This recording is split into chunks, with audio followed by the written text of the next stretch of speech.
This is comedian Janelle Banks, and you are listening to KUAW, Kansas City.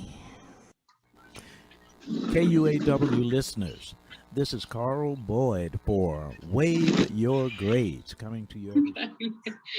Hey everybody, welcome to Talking Dance Muv'z. This is April. I am on location in California. Shawnette is back home and Mr. Walker is back home in Kansas City, Missouri. So yeah, we're at a switch spots, you guys. I could not see anything. My other phone is on crazy. So yeah, pretty much. We are not doing any call-ins today, you guys, because our studio is still having some issues. So we're not going to be taking any call-ins. So you can ask your questions here live on KUAW radio and also Talking Dance Moves, or you can go onto one of our lives and do it that way as well. So you guys can go ahead and do that. So Shawnette is here. What's up, Shawnette? We are waiting for our special guest. He should be zooming in any second now. So yeah, pretty much just waiting for him. So how has it been in Kansas City? Well, want to know that. I think we finally have broke this crazy winter weather, and I'm excited about that because now I can get out and about and get into some exercise. Right. So we will be talking to our special guest in a couple of moments, you guys. If you have any questions for him, all you got to do is ask us down below and we can see them. Usually we have people calling in asking questions. We are live on Facebook, Twitter, Instagram. Remind me what else?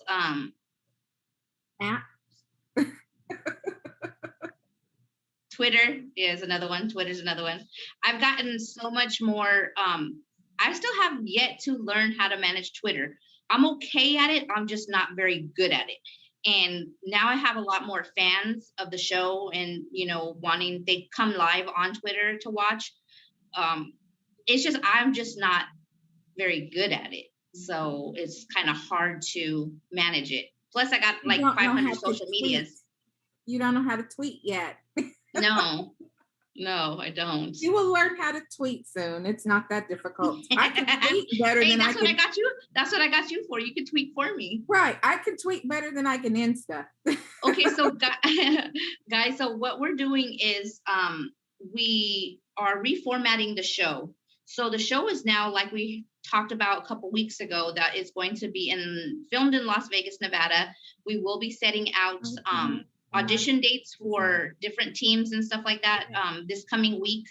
And yeah, people going to be coming from LA, just surrounding cities. There you go. Okay. So yeah, pretty much we are reformatting it. If you're in Kansas City, you can still come out and audition. The kids who made it from the Kansas City auditions will be coming out here to re-audition to see if they are really wanting to push towards going forward with the show. We will have all new judges panel. I am not going to be a judge. I am stepping out and I am just doing the producing part of it. I just think that it will be best left up to somebody who has more experience in that type of field. So I want to, concentrate just on the back end of it and not so much on the being in front of the cameras, if that makes any sense. Yeah, it really does, because a lot of times it's a lot. Nobody really understands how much work. No, it doesn't. It's how much work it takes to do this. Yeah, like people, they think like it's really fast and easy, and it's not. So it's really. Hi, Brenda. Yeah. So sorry, guys. People are saying hi and waving and giving hearts and stuff like that. I keep telling him to go to the Zoom. Go to the Zoom, dude. But anyways, so what do you think about the new format of the show, Shawnette? I am going to forward information. And yes, I'm excited about the new format. Okay. So yeah, pretty much, we're just reformatting everything, doing everything a little bit different. Buenos dias, Shane. Good morning. Good morning. Vegas is a 24-hour city, so nobody ever sleeps there. The city that never sleeps. Ooh. Yes, Okay. pretty much. Is that what they call it? Or I thought it was. I don't know, girl. What happens in Vegas stays in Vegas, so you don't ever sleep. I guess. Hi, how are you? What up, y'all? Hello. So welcome. I want to introduce Shane Sparks, you guys. He is our special guest for today. And so basically, usually we have people can call in and ask questions, and we have a segment where they can ask questions. But because the studio is actually not working at the moment, a lot of stuff froze, and so the pipes busted and all that crazy stuff. So we're actually just doing like a Zoom type of thing for now. So we'll ask you questions. Hi, Marvin. We will ask you questions, and the viewers will ask you questions if that is okay with you. Yep, perfectly fine. Okay. Yep. So Shauna, you can go ahead. Well, of course, I'm going to do my little bit of research. Cincinnati, Ohio. How do you go from Cincinnati to Las Vegas to LA to all over? Well, it all starts when you feel like you got a gift. You got something different from everybody else in that city that you're born in. And after a while, you do all the talent shows, you do all the schools, you do everything that you could possibly do to get to the next level, and you don't go nowhere. Then eventually you meet somebody that's in a different city, and they tell you, if you want to do something, you want to become something, you better pursue it, and you better take it serious. And if that's the fact, come to LA. The movie situation is popping, the dance, the world is popping, everything is going on in LA. So we made the move to LA, and that's what got us there. And I got a lot of stories to tell, but I'm just gonna keep everything kind of short. But I was in a singing group, and when you're in a singing group, you can sell records. So people are quicker to fly you to LA as a singing group to sell records because they know they can benefit from you, as opposed to being a choreographer dancer. Because at the time, choreographers and dancers weren't popular. They didn't have You Got Served, and they didn't have the So You Think You Can Dance and America's Best. They didn't have all those shows. So coming as a dancer was like, okay, what you gonna do? Teach a dance class? But as a group, they can make money off you. They can sell product. So we formed a group, was together for a few years, sent the demo out. The name of the group? The name of the group is called Cold Premier, COLD Premier. And that name derived from, I was in a dance group called Cold Crush, which is, we love the group Cold Crush out of New York. So we named ourselves after them. And then premiere is like the first time you see something. So it's a cold premiere. So, and cold is like a verb, it's like one of those words. It's like saying spin-off. Great, yeah. So we sent the demo out. Somebody saw it. They flew to Cincinnati. It was like, we have to see y'all live. We have to see if we have to see if y'all are as good as y'all are on this demo tape. Because we were dancers and singers. We had a singer that could out-sing KC from Jodeci. We had another singer that could out-sing. Did you? No, you did not just mention Jodeci. Hey, listen. Before you say that, I am the biggest Jodeci fan you will ever meet. Look at my hat. I'm the biggest Jodeci fan. Oh my God. So there's nobody better. But when I want to compare somebody, if I say that, it'll let them know that they were that good. So we had a strong vocal group, a strong dance background. So we're on stage giving you everything. And he had to come to Cincinnati to see it. So we performed for him in my boy's living room. And he was like, y'all are better in person. So he ended up flying us to LA. We got signed to Giant Records. We recorded an album. We did a movie called Class Act where we performed with Kid and Play on the stage when they was having a big dance event. And we just did a lot of great things. And then of course, like everything else, we lost our deal because of some bull crap. You always have one member that's in the group that's doing a lot of conniving stuff, always. Yeah. And we just trusted him, and we didn't know a lot about the business at the time, so we was letting him do a lot of the moves, and it kind of messed everything up. But at that time that it was doing that, everybody was leaving, and I was doing my dance thing. I started teaching classes. And I was like, I'm not leaving until I accomplish. I didn't come all the way out here to go back to Cincinnati and just be a nobody. You know what I mean? Right. So, and then that nerve that I had, that courage that I had, led me to everything that I could ever imagine happening to me, good and bad. Well, and in life, that always happens. You have your good and your bad. We've all been through it and gone through it.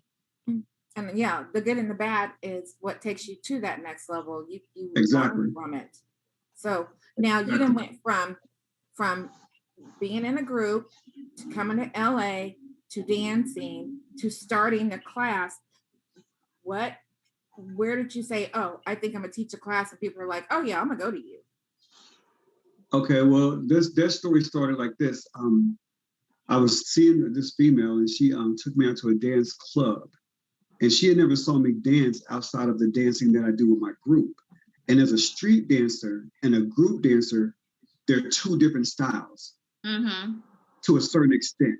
So she saw me doing the slides, the kicks, the this and that. We did a few flips and stuff like that, but that was more choreography for singing. But when I went to the club and she saw me street dance, she was like, oh, you can really dance. And I was like, yeah, I just choreographed for the group. Me and my boy Chris choreographed for the group to make the group look good. So we do what we need to do to make that happen. So she said, you need to start teaching classes, you know? And so she took me to Morelandis, which is now the Millennium. And this is before hip hop was really popular in the dance studios. So I went there. They had a couple hip hop teachers going on, and I just sat and I would watch classes. And one day I was sitting there, and one of the teachers was late, and the students was in there, and they was like maybe like 6 of them. They was like, you should come in and teach the class, because you know me, I have my head pulled down over my eyes and my pants sagging, my baggy shirt, and I just look like a dancer. She was like, you should come in and teach. So I went in there and started teaching until the guy got there, and then he was like, yo, appreciate you, man. I'm running late, blah blah blah. He appreciated it so much. He said, look, can you assist me, because I'm going to be going out of town for something. I can't remember where he went. I don't even remember who the guy was, to be honest. I wish I could remember who this teacher was, but it was so long ago. I didn't even know him at the time, so I don't remember anything about him except for him asking me to sub it. So he left. So I started teaching his class. So it went from the upstairs room, small room with like 7 people, to the Dome. And everybody knows the Dome in LA. If you was, from back in the late 90s, early 2000s, the Dome was the biggest room you could get almost in any dance studio around the world, basically. And me and Wade Robson was the only one that packed that place out. So it went from 7 kids to 200 kids in one class. At one time, I used to have to teach 2 classes back to back because of the overflow.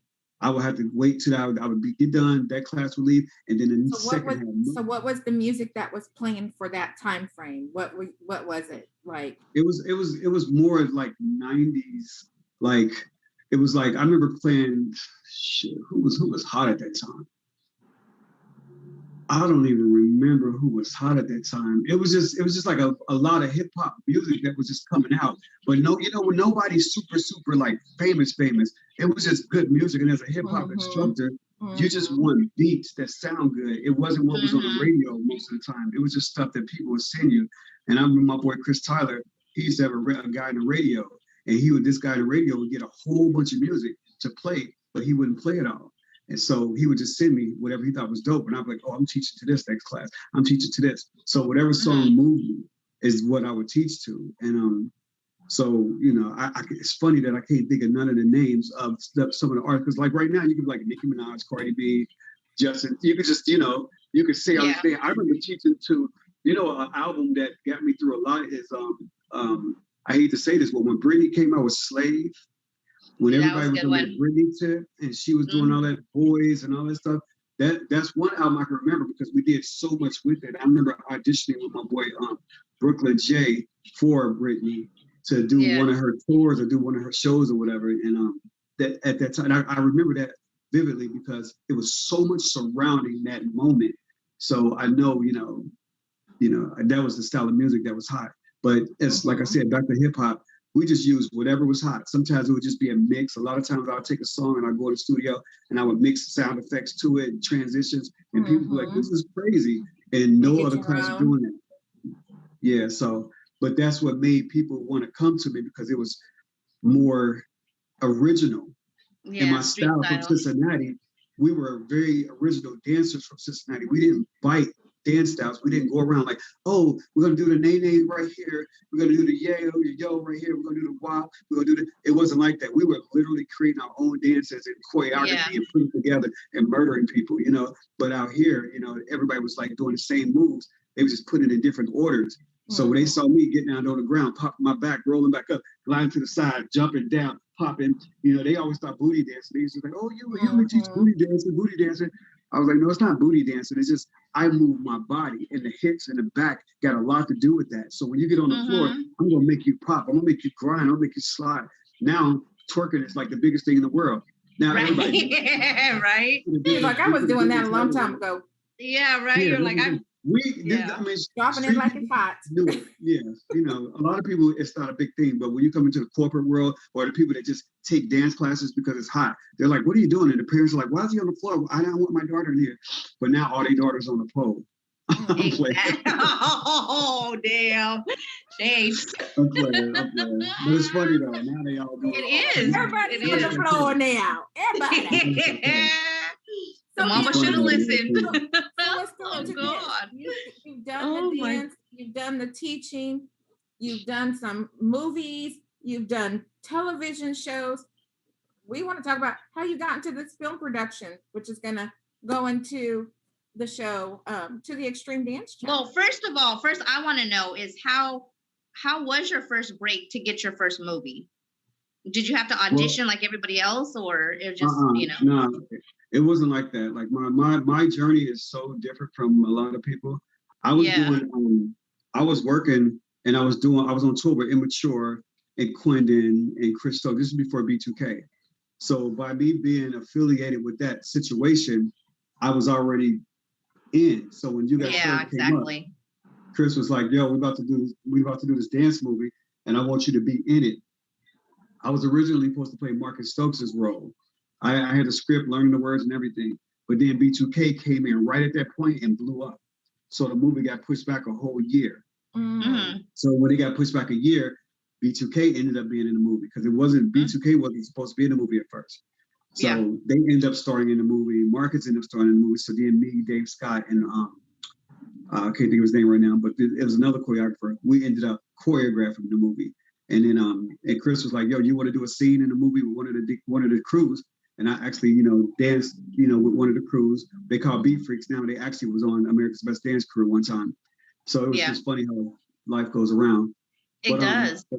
But so by me working with Chris and him having that movie and me being around at the time that it was happening, it was more like, we about to do this. I want you to do this. I want you to do that. This is how much you're going to get paid. And then the rest is history.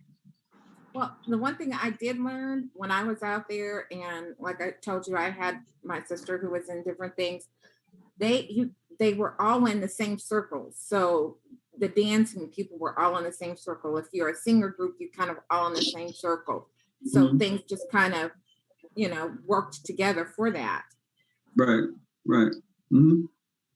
I'm not sure if that was a question or if you were just telling me something. Well, when you were saying that, that it went from this to this to this, like everybody was so connected. If one person was doing a music video, then they brought somebody else on. It was definitely. Definitely. And that's how me and Dave Scott became really tight. I didn't really know too much about Dave at the time, but when we went on tour, we became the best of friends. And up until today, it's like one of my good friends. And but we did a lot of work on that movie, You Got Served. And then You Got Served led into So You Think You Could Dance because it was like a roll-off. Nigel Lipko said he wanted the choreographer Shane Sparks from the movie You Got Served. So my agent called me up, was like, somebody wants you for a TV show, at least to audition. I was like, really? And the funny part about it, two things that y'all don't know is I created the name You Got Served. They didn't even have a name for the movie at first. It was called Some American something weird. And then we sat at a table and he was like, what do y'all say in the dance world? Like, what? I was like, well, when we battle with somebody, we beat them, we say You Got Served. And that's how the name came up. But I'll never get credit for that. But and then so and that happens a lot. That happens a lot in the industry. It happens. Definitely. Yep. And then So You Think You Could Dance, it wasn't called So You Think You Could Dance, but I didn't create that. But they said they were looking for choreographers for the show. And I went in and auditioned, had a great audition, like an hour just sitting with Nigel. And he loved me, I loved him, and we just laughed about so many different things. But then they ended up bringing in Marty Kudelka, which is another good friend of mine. Marty Kudelka is Justin Timberlake's choreographer. And we know how dope he is. He came in, he did a couple episodes. And after he did a couple episodes, they just wanted to give me a shot. And I was like, dope, let's go. And I was like, because I'm so street. Like, my stuff is so different from everybody at that time. Nobody doing it. So I went in there and I was just like, well, what I'm going to do is I'm going to go back to the 70s. I'm going to put her on the floor. in the dog position, and I'm gonna have him over top and have like a chain. And when they start off, he's gonna look like he's walking the dog, and they're gonna be popping at the same time. Then they're gonna start ticking and animating coming up. All black, white gloves, the suspenders, like the old school lockers, like took them back. Like I wanted to, if we go do hip hop, let's do hip hop. I always say this, I didn't want none of my hip hop looking like a lyrical or contemporary or a jazz piece. Never, ever look at my stuff and ever. It got to a point of so you think you can dance when I'll be watching TV and I'm like, oh, that must be me and Michaels. That was tight. And they'll be like, oh, the hip hop. I'll be like, what? Yeah, I see how So You Think You Can Dance invented lyrical hip hop. What you just say? That's what I said it. I did the quotes, honey. It says something about it. So You Think You Can Dance invented lyrical hip hop. Yeah, that's what it says online. I ain't gonna, yeah. I won't say it invented it. I say it made it popular. Okay. I'll say it made it popular because a lot of those choreographers was already doing that. You know what I mean? It just when they got on like Tabitha and Napoleon, they're about as dope as you could get when it comes to that style. But they were doing it before. They was doing it before they got on the show. I know that. I know them personally. Yeah. So when they got on the show and started doing it, America started to see it. If you go to a dance convention, you would see that style all day long. But it wasn't all day long. It wasn't on Main Street. And so people who don't go to conventions don't really know what other genres are out there. They only know if they go to a dance studio what that particular dance studio is offering. They don't understand until you actually go to compete or to go to conventions that you'll see that these styles have been in and around for some years. Yeah. Well, it's kind of to me like when breakdancing broke off, it was really in the inner communities. It was in the underdeserved communities. It was in the Black communities. It was in the poor communities. That was their way of just dealing with some things. And then it became this mainstream. So, I mean, I think what lyrical hip hop has really become very mainstream still today. Yeah, definitely. And I mean, dance is one of those things that you can't ever really put a title on. And that's why I hate that they call all our street dancing hip hop.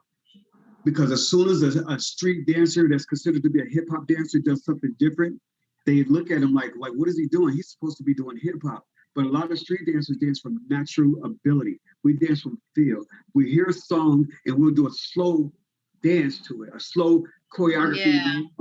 You know what I mean? We hear an up-tempo song, we go pop, lock, and tick, and do this. We hear another boom dog, we're gonna probably start breakdancing on it. Most of us can do all those different styles, and not because we went to class and learned, okay, 1 and 2. No, you learn that on your own. Yeah, so and that's what I was going to say. Did you really take ballet, tap, jazz? You didn't have to do any of that stuff.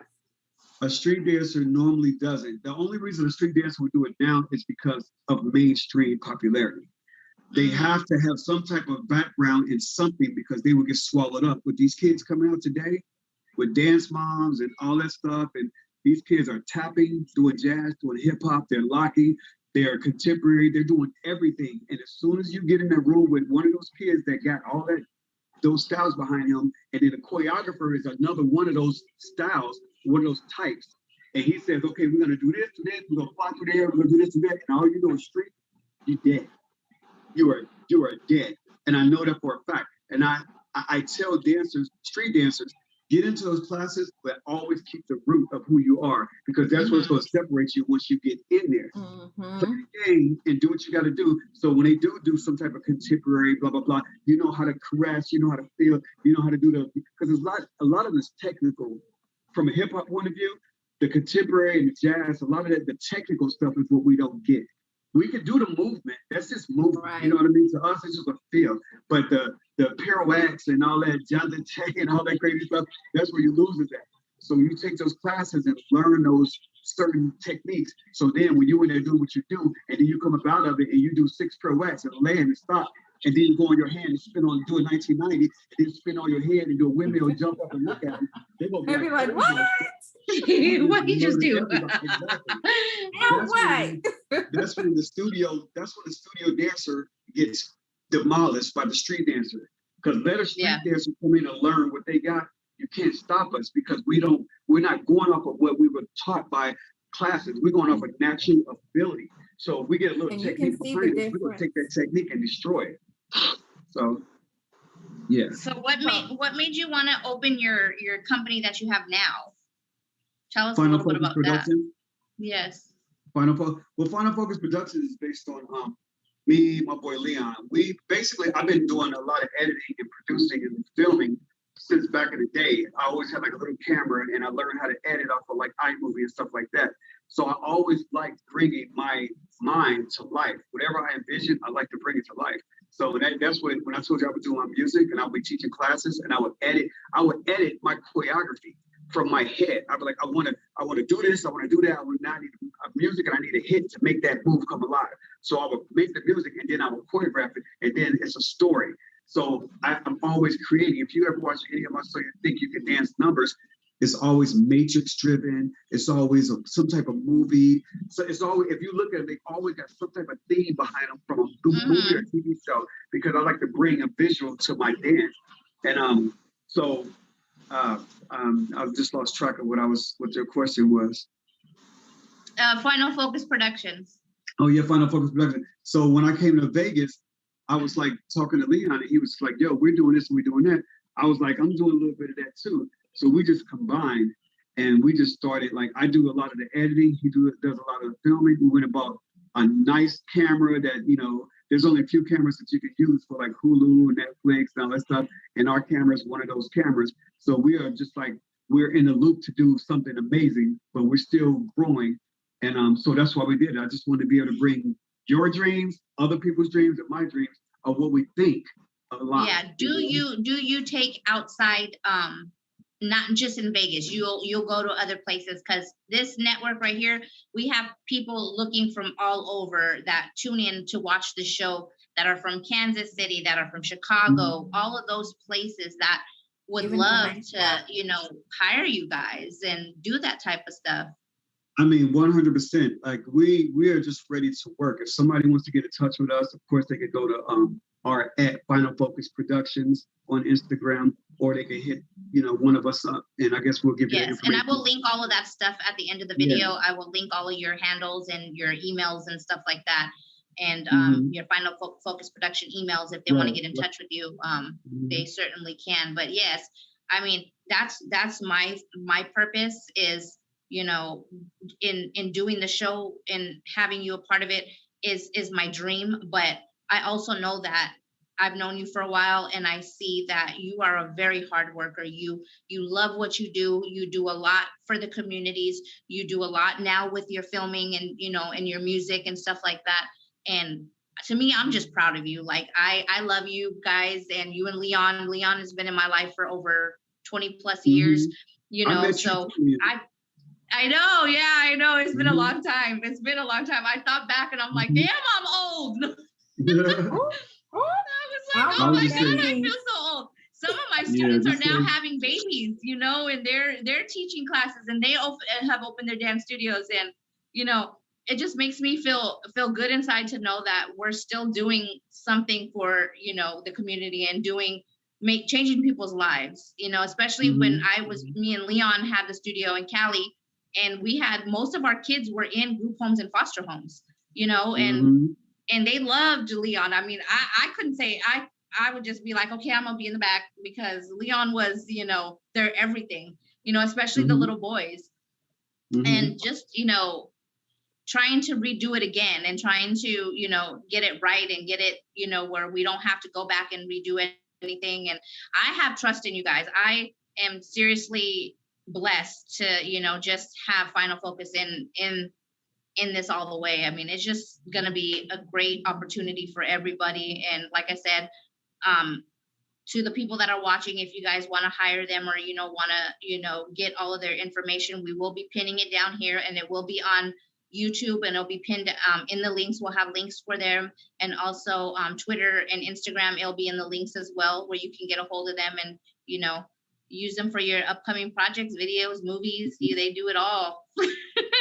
Short films. Yeah, we all about bringing the content. It's all about content right now. So if you need good quality content, yes, there you go. There you go. Okay, guys. Well, we're gonna wrap it up. I want to thank you, Shane, for coming on, and Mr. Walker. Hopefully, the pipes get done soon, and we'll have Shawnette out in there shortly. I'm gonna be in Cali and in Vegas for some time, so I will be doing the show from afar. But like I said, we'll have another special guest next week, another choreographer or another dancer. I think he's a Latin ballroom dancer. I think he is. And he was on Dancing with the Stars. So we'll get all that together and we'll give you all the information and then put it out there. But thanks, guys, for watching. And we will see you guys next week. Bye. Yeah. Peace. Talk to y'all later. Bye.